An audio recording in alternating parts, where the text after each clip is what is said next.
Hello viewer and listener, welcome to Desert Mamba Production, where our main aim is to prioritize your interest. Today on our special episode on Demopolitical Chronicles, we are here with a special guest. So just to begin with, thank you very much, sir, for joining us today. I'm glad to be here. Thank you. Yes. So many people know you and people talk about you everywhere. So just to clarify to someone who maybe is not well aware of who you are. Right. Yes. I'm sure they know about the music because I've been recording music since I was a young person. I have 29 albums now out. But I'm also a trained teacher. I've taught at high school, at Mary Hill High School, but currently I teach at the Africa International University. Right. And I'm also a social activist. I defend the rights of the marginalized, especially, persons living with disability, women undergoing gender-based violence, FGM staff, but also those who are marginalized by development. Governments tend to concentrate development on certain people and leave out others. So I'm very passionate about rights. Rights to food, rights to health, rights to jobs, and rights to justice. I'm very passionate about that. I'm also a media person. Okay. I studied journalism at Moy University. And I am a presidential aspirant. I ran in 2022, and I'm hoping to run again in the near future. All right. Yeah. That's awesome. So to begin with, how has your music journey been? Of course, eventful, full of ups and downs, coming from where people don't know who you are, so you get to push up the ladder slowly and patiently, and then, work with different groups to the point where my music was accepted, and now I'm also involved in mentoring others. So I don't only sing, I also do production, and I teach, especially upcoming artists, on matters production and performance. Yeah. All right. Thank Yeah. you very I much. also run a school of music, so I'm very interested. The name of the school? It's Kigame Music Academy. Yeah. So Where we is it teach based? in Eldoret, although we have online students also from around the country, actually around East Africa. So we teach African instruments, we teach Western instruments, we teach voice, piano, saxophone, drums, guitars, and so on. So, and we also teach songwriting and stuff like that. Now, that brings us especially to the youth, because we like to empower the youth. We go to schools, we talk to youth about the future and so on, but we also help them in the area of preparing to be musicians of tomorrow. All right. Yeah. That's well done. And say now we can move to the next step. We have had something to do with your line, that is what we call the music. Now we want to look at the political aspect. You are a gospel artist and that is known to many people. Right. And now, on the other hand, you are also a politician. So many people tend to say that politics is a dirty game, and that is well known to people. Yeah. So just to ask for clarification to our audience, what maybe inspired you to join politics? First, a bit of clarification. Yeah. Politics is as dirty as the dirty people that are in it. Okay. So politics in and of itself is neutral. It's like a knife. You can use a knife to cut meat, or you can use a knife to kill somebody. So politics is neutral. Yeah. It's what you do with it. But a lot of those people who have ended up in politics are, people of questionable character, values, trick stars and liars and so on. So what I am doing personally is to sanitize that. Actually, I'm working very hard to see that we have people of character, people who have values, to mainstream political participation. So If you like, I'm trying to redefine politics in Kenya. So much so that the question I would ask is, now you, as Brenda, I'm hoping this far, you've heard my music, you've heard that I'm a politician. I'm sure you've not heard that I stole somebody's thing. Never. I've not taken anybody's shamba. I've not taken anybody's wife. I have not taken anybody's degree. Yeah. You know, so I want people to honor leadership because we have demeaned politics to the point where we think it's a place to grab power, to grab resources and steal and, get tenders and so on. So I'm here to redefine politics. Okay. If I might ask you, because today you are here for an event and it's something to do with health. Yes. Now, according to you, what is the health situation of our country? Okay, so first of all, you know that the first president of this country, called Jomo Kenyatta, used to say we have three main enemies as a nation: ignorance, poverty, and disease. So disease comes right there in the list. Now, 60 years later, after independence, sadly, we still have the same three problems as fundamental challenges to the people, but we've added a fourth one: corruption. So, to me, the fact that we still don't have enough hospitals, we still don't have enough dispensaries, we still don't have, our own local solutions to Medicare and so on. The fact that to get drugs, treatment drugs, we have to go outside, where research is not really pushed in this country. We have a lot of herbs, a lot of natural ingredients that could help us manufacture. We're not doing that. Public health is a big deal. Even just in terms of awareness, people are not building enough latrines. They are not cleaning, purifying the water. They drink and get infected with cholera and dysentery and all this. So there is something we can do about public health. It shouldn't be a big deal, trying to clean ponds and water sources so that, we don't have breeding grounds for all these mosquitoes and so on. So that is one branch that we can spread more to the rural areas and provide awareness and also provide the resources. But on the other hand, we need a healthcare scheme that works for all. We need, every time you think of KEMSA, you think of looting. We want a KEMSA that works. We want an NHIF that works so that we don't reduce healthcare to business. You've said something to do with people going for treatment outside the country. Right. Why do you think most of the politicians or those people who are able to afford the hospitals that are outside, they leave the health facilities that we have here in our country and they go for the ones that are outside our country? Yeah. So partly that is their own making. That's a problem of leadership. Because if you don't have faith in your own institutions that you have made, it means you have failed. That's a testament to failure. But secondly, a lot of them fear. They fear they're going to be killed here if they go to a particular hospital. So they go outside. But also it means that there are better services out there in terms of the technology and so on. Again, back to the issue of corruption, because money is intended for healthcare and technical equipment to provide services are actually, that money is taken and pocketed. So we need leadership that prioritizes health, so much so that it's affordable and also accessible to especially those in the rural areas. Okay. You've mentioned something to do with maybe they have some equipment that can be used for treatment.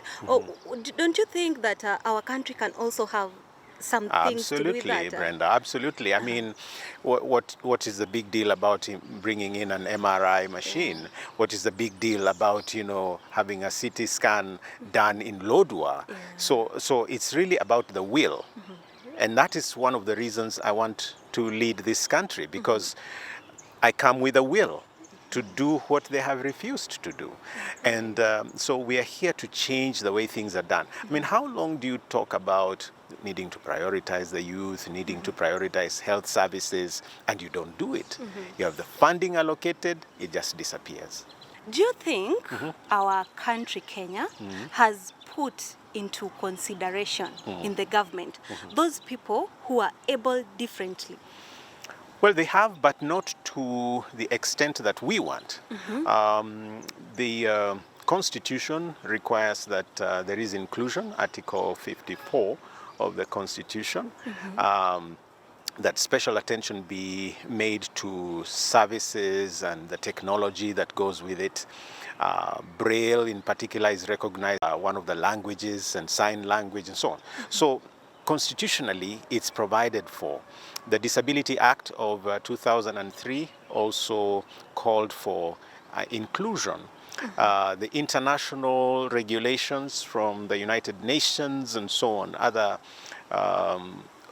international bodies require democratic inclusion.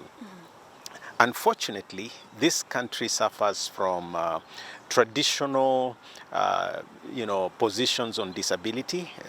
They believe that persons and even children living with disabilities should not be brought to the limelight, should not be in the open. They hide them. So we're dealing with that. And then you have these stereotyping and stigmatization, where they also believe, for example, if I am blind, like I am, that it also means I don't hear and I cannot communicate, or I cannot do anything. Some of us are looked at as mentally retarded, so you have all these funny stereotypes. And so I believe more could be done in terms of awareness, but also exposure, like what your media house is doing here. Give a chance, and once you give a chance, you can tell whether there's something here or not, and you can also tell whether one can communicate or not. You can also tell whether one can lead or not. So exposure. Many people get shocked when I say I'm completing my PhD, because it is imagined, you must be given special treatment, or special exams. When I tell people I teach master's students, it's like, you teach them music, how to sing. So that exposure is key, and I think we have a chance for media to do more. All right. Yeah. At the beginning of the session, you said you will be the presidential candidate come 2027. So what do you have on table that will make a difference for the people who are able differently? No, okay, so let me correct that, because I'm not going to be seeking this office for people who are able differently only. I want to be the President of the Republic of Kenya. That includes all the youth that had no reason to vote. They didn't see any candidate. More than 8 million had no candidate. That includes, of course, persons living with disability who are disenfranchised because they were denied their candidate. It includes all the Muslims, all the Hindus, all the Christians. And what I bring to the table is a unifying factor.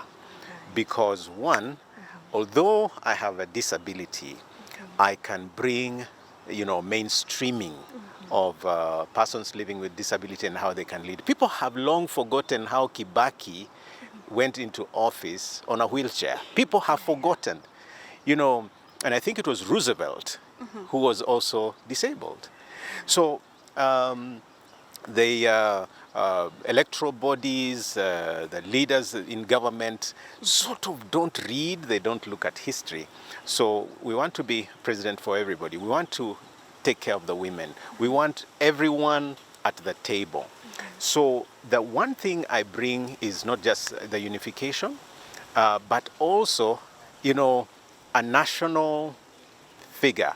Because, I was born in Vihiga, and I went to school in Nyanza and also in Kiambu, and I married from Kirinyaga, and now I live in Eldoret in Uasin Gishu. So that's as national as one can be. I have no qualms with, what community one comes from and so on. So I bring to the table a different way of doing government, a different way of thinking, and the will that I talked about, the things that people have refused to do, I want to do. Now, sir, if you'd allow me, let's talk about the things that are currently happening in Kenya. All right. What do you think about the bipartisan talks that are ongoing in the country? So, three things. First, they're useless because they are headed nowhere. Okay. Because you can tell the future or the destination of something by how it came to be. Yeah. This is a meeting of convenience. This is a meeting of friends that want to negotiate certain constitutional provisions and power sharing and all of that. Now, notice that it's only Kenya Kwanza and Azimio that are at the talks. That means everybody else is out. Yeah. If you're talking about Kenya and you're meeting the two of you and leaving the rest of Kenyans out, forget it. So they are useless completely. You can dump them. The second thing I want to say is that we really need what is called a national dialogue. This is not national. And we have enough issues that can bring us together, land issues that we need to talk about, issues of electoral injustice, issues of extrajudicial killings, people dumped in Yala and forests and so on that have lost loved ones, taken away by the state, and so on and so forth. Issues of education. We need a national dialogue. We need healing and reconciliation. That would be a more respectable forum that brings together not just two political parties or organizations, but civil society, the church, Muslims, Hindus, bring the youth at the table. Let us talk Kenya. This, whatever is going on, is a sharing of power. Yeah. And lastly, this is a distraction. A distraction is, I give you a movie to watch as I steal from you or as I do something else. Yeah. So that it's a diversionary, attention seeker for Kenyans. It's wasting our time. It's not worth anything. Currently, there is a lot of insecurity in the country. If we look at, there is something happening at the border, Sondu border, right. And also there is some banditry attacks right. in some parts of the Rift Valley. And you find that the Kenya police are being taken to Haiti. Right. Is it something that is worth it, or is it something that is making sense? So two things about that. One is insecurity is real. So it is true that the Pokot, Turkana, Marakwet borders are volatile. So we need a citizen-centered solution, not sending in military, beat people up and, scatter them. You need a solution from the ground. And that's why I was telling you I defend marginalization. I mean, I defend the marginalized from marginalization. One of the reasons we have banditry and so on, even in northern Kenya, is because we have neglected those parts. So there are no schools, so youth are idle. There are no hospitals, there are no business centers and so on, no jobs. Therefore, all you do is look after cows. So we've neglected the countryside, and that is where the jobs are. Okay, so if we had the marginalized areas being developed and brought into the national grid, then we would not be having too many slums, because those that are coming to Nairobi to look for jobs would be in other parts of the country. The rural-urban migration would be minimized. But so insecurity there, you have the Sondu Kericho border is really more political. I don't think it's endemic to the area, and you can see if the police wanted to quell it, they would. So what I'm saying is that the insecurity situations in the country, even the Al-Shabaab situation in Lamu, is all, domestically engineered, that we don't have the proper policy for security. But secondly, on the Haiti deployment of our forces, this is the loss of sovereignty on the one hand, but also Kenya becoming a puppet of the United States. This particular government is in bed or is in love with the states. Almost every week you'll find Ruto is signing something with the states. That means we lost our sovereignty. Now, if we don't have enough policemen to tame our own local situations, I don't know why anyone would imagine that sending our boys and girls to a country with a language they don't understand, with a terrain they don't understand. That's like taking them into a slaughterhouse, which is also lacking in what I defend called Utu. We're not thinking of their families, we're not thinking of the results. But I needed to show you something that maybe most people don't think about. It's expensive to take those boys and girls out, because one ticket for one policeman is nearly 220,000 shillings. Okay? That is one way. So imagine 1,000.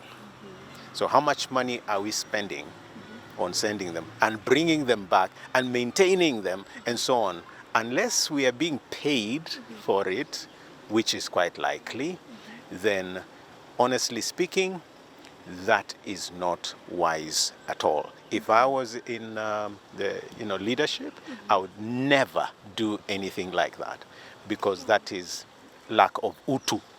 Yes. Okay, thank you very much. And to our next question, maybe the second last question.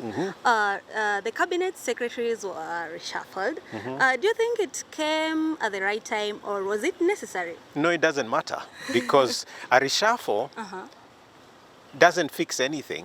If somebody was wayward and you move them to another department, you're taking the same waywardness to that department. Or not? That's, I mean, if I've been stealing in this department or talking badly in this department, even if you move me, I'll just do the same thing. So you're not gaining anything. And if I've not been competent in this area, you take me to another, you think I'll be competent? No. And that is part of our problem. The way we form governments is by appointing cronies, friends, instead of looking at the professions. What profession, who is the best professional in this area? So meritocracy, you're looking at who is the Kalenjin, who is the Kikuyu, who is the Mukamba here, instead of who is qualified. Now, this particular government, the Ruto government, the Kenya Kwanza government, this new 2022 government is one of the worst governments in terms of, cabinet appointments. Because one, most of those that we know that were adversely mentioned, whether in crime or in, behavioral issues, all the cases were lifted from them. DPP just removes all of them, one by one, by one, by one. And you know what they're doing? They're burying this in the sand, but they don't clean up. Removing a case doesn't make somebody clean. So it was formed by people who have questionable character, but also their very conduct. Even the president himself complained they are not competent. So what do you expect? Incompetence, bad leadership, bad decisions, bad everything. Because if you want proper government leaders, look for qualified professionals, and regardless of where they come from. Yes. Thank you. And our final question. Every time an election is done in our country, there has to be people disputing the election results. What do you think should be the permanent solution to prevent this from happening? I love that question because I am taking this interview where the solution is. Yes. Okay.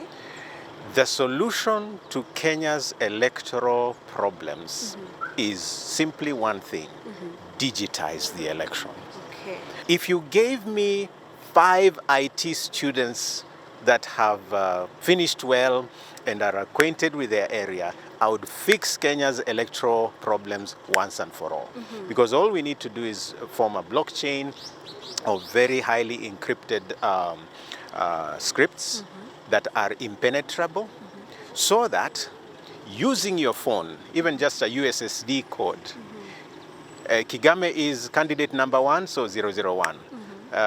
Brenda is candidate number 2, so 002, like that. Yeah. So you digitize and code, and that way, number 1, we will eliminate all ballot papers.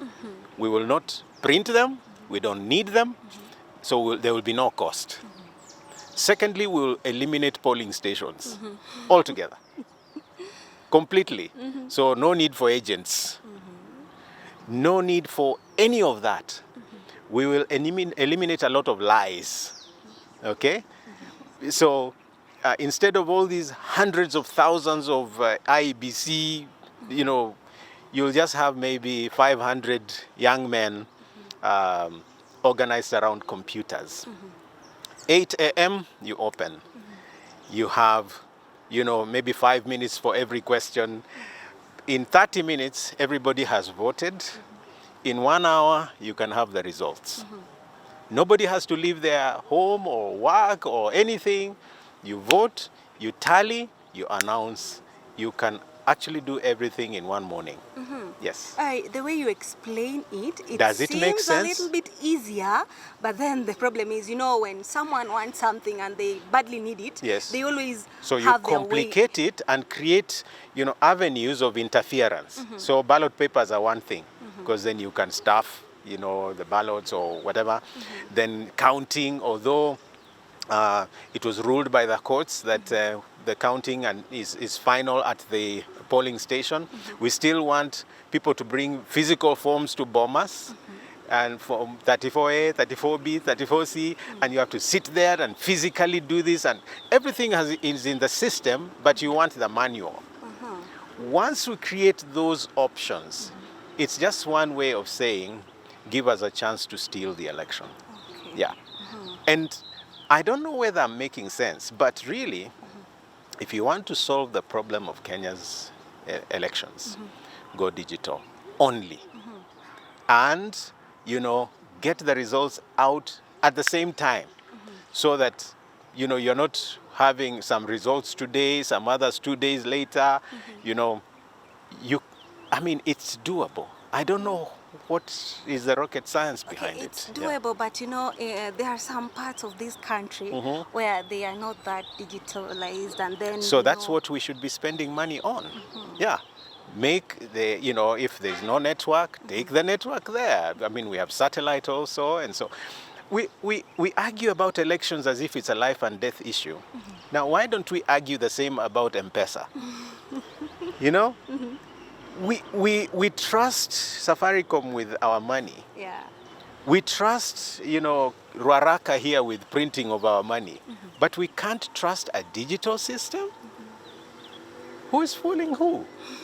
Ask any young person, just an app, encryption, blockchain, period. Yes. It sounds easy, and our audience, I think it's Because you don't actually believe. You see, it sounds easy because we are so used to complications. Yeah. We want to complicate everything, including what is not complicated. Yeah. Okay. That was well done and well said and well put. Remember, at Desert Mamba Production, we prioritize your interest. And what you want us to put on the table is what we bring. And today, he's here with us. He has mentioned several things, the way we should do our things. And remember, nothing is impossible. So as you wind up, what is your parting shot? My parting shot is, don't vote anyone who has cheated you before. They'll cheat you again. Don't vote anyone who's stolen from you before, they'll steal from you. Don't vote those who have told you before they'll change this country, and they never did, because they were given a chance. They were in parliament, they were in senate, they were in governor. Don't trust them. Let's have a brand new Kenya. Let's reboot Kenya. Let's give Kenya a new beginning that has utu, that is human dignity, haki, that is basic fundamental rights, food, water, health, education. It's possible to give free education, by the way. We didn't have time for that. Yeah. And then maadili, values. Values. We want people, leaders of character. And then ugatuzi, devolution. We devolve. So utu, haki, maadili, na ugatuzi. Those are the 4 things that I've been consistent about. And that is what I want for Kenya. As you've heard from him, and that is all we had for you today at Desert Mamba Production Demo Political Chronicles. I have been your host, Brenda Obura. Remember to like, share, subscribe, and comment. Have a blessed day.